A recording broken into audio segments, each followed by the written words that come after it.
গত 24-এর 5ই আগস্ট পরবর্তী আমরা চেয়েছিলাম একটি সুন্দর বাংলাদেশ, যেখানে থাকবে না বেইনসাফ, হানাহানি, সন্ত্রাস, খুন খারাপি। হাজারো আলেম ওলামা, পীর মাশায়েখের রক্তের উপর ভেসে এসেছে অভ্যুত্থান পরবর্তী বাংলাদেশের এই অভ্যুত্থান। অথচ আজ এই স্বাধীন বাংলায় সবচেয়ে পরাধীন হচ্ছে ইসলামপন্থীরা।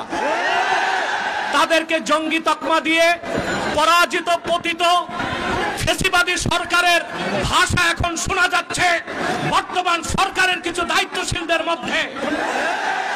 যেভাবে 16 বছরের ফ্যাসিবাদ ভেসে গেছে, আরেকটা বিপ্লবের তোরে মার্কিন দালাল যারা বাংলাদেশে মার্কিন এজেন্ডা বাস্তবায়ন করতে চাও তারাও ভেসে যাবে। প্রিয় ভাইরা, আপনারা দেখেছেন জাতিসংঘের বিতর্কিত মানবাধিকার কমিশন ঢাকায় কার্যক্রম শুরু করেছে। আমরা এটা চাই নাই। পৃথিবীর 16টি যুদ্ধ বিধ্বস্ত রাষ্ট্রে জাতিসংঘ মানবাধিকার কমিশন কাজ করে। আমার প্রশ্ন, বাংলাদেশ কি যুদ্ধ বিধ্বস্ত না স্বাধীন বাংলাদেশ? তাহলে এখানে জাতিসংঘের মানবাধিকার কমিশন কেন? তাহলে বোঝা যাচ্ছে মার্কিন দালালরা বাংলাদেশকে যুদ্ধের দিকে ঠেলে দিচ্ছে। এক সাগর রক্তের বিনিময়ে হলেও 55,000 বর্গ মাইলের বাংলাদেশের কোন 1 ইঞ্চি জায়গায় মার্কিন আগ্রাসনকে প্রতিষ্ঠিত হতে দেওয়া হবে না, হবে না, হবে না। প্রয়োজনে সাইফুদ্দিন কুতুস, রুকনুদ্দিন বাইবার্স, শাহজালাল ইয়ামানির উত্তরসূরির আরেকবার দেশের স্বাধীনতা রক্ষায় সশস্ত্র বিপ্লবের ডাক দিতে বাধ্য হবে। আমি বলে থাকি, জাতিসংঘ, United nation is nothing but A Christian club. জাতিসংঘ মুসলমানের পক্ষে কখনো কাজ করে না। অমুসলিমদের অধিকার রক্ষাই তাদের কাজ। গাজাতে বছরের পর বছর নিরীহ মুসলমানকে হত্যা করা হচ্ছে, সেখানে মানবাধিকার কমিশন কেন না?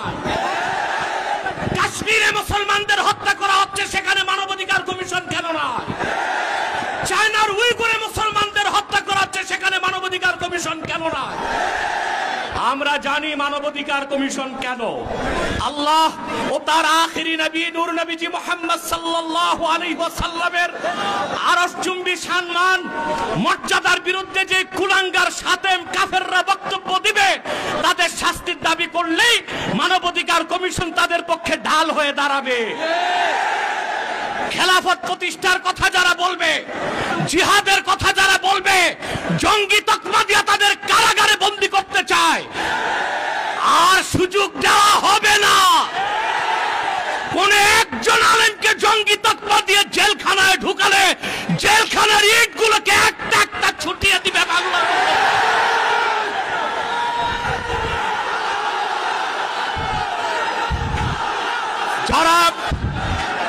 যারা শরিয়া রাষ্ট্র চায়, যারা জিহাদে বিশ্বাসী, তাদেরকেই পশ্চিমারা জঙ্গি বলে। আর যারা বুলেট নয়, ব্যালটের পূজারি, ওইসব পীর আর মৌলবীদেরকে পশ্চিমারা মডারেট মুসলিম বলে। তারা মডারেট মুসলিম না, মুনাফেক মুসলিম। প্রিয় ভাইরা, জঙ্গি শব্দের উৎপত্তি কখন থেকে? টুইন টাওয়ার হামলার পর থেকে পশ্চিমারা প্র্যাকটিসিং মুসলিমদেরকে প্রশ্নবিদ্ধ করতে, জিহাদের বিরোধিতা করতে জঙ্গি শব্দ আমদানি করেছে। আর পশ্চিমাদের পাঁচাটা গোলাম প্রথম আলো কর্তৃপক্ষ এই জঙ্গি নাটকের পক্ষে তাদের বুদ্ধিভিত্তিক সহযোগিতা করেছে। সেজন্য আমি বলবো, মুজিবের 32 নাম্বার যদি ভাঙ্গা যায়, প্রথম আলোর অফিসকে মাটির সাথে ঘুরাই দিতে হবে। এটাই বাংলাদেশের আলেমদেরকে জঙ্গি তকমা দেবার ন্যারেটিভ তৈরি করে। জঙ্গি, আমি বলি জঙ্গি খারাপ না, জাং থেকে জঙ্গি।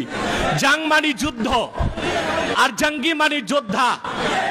উত্তরা দিয়াবাড়িতে জঙ্গি বিমান ভূপাতিত হয়েছে, সেটা কি সন্ত্রাসী বিমান? না। যিনি পাইলট ছিলেন তিনিও জঙ্গি, যেহেতু যোদ্ধা। মুক্তিযোদ্ধারাও জঙ্গি, যেহেতু যোদ্ধা। এই শব্দটার অপপ্রয়োগ বাংলাদেশে শুরু হয়েছে শুধু ইসলামী রাষ্ট্র যারা প্রতিষ্ঠা করতে চায়, জিহাদের পক্ষে যারা, তাদের কণ্ঠ রোধ করার জন্য। তা মেনে নেওয়া হবে না, বরদাস্ত করা হবে না।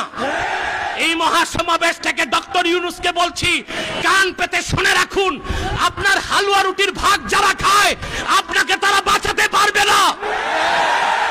অনতি বিলম্বে উলামায়ে কেরামকে জঙ্গি তকমা দেওয়া বন্ধ করতে হবে। যে সমস্ত নির্যাতিত আলেম কারাগারে আছে তাদেরকে মুক্ত করে দিতে হবে।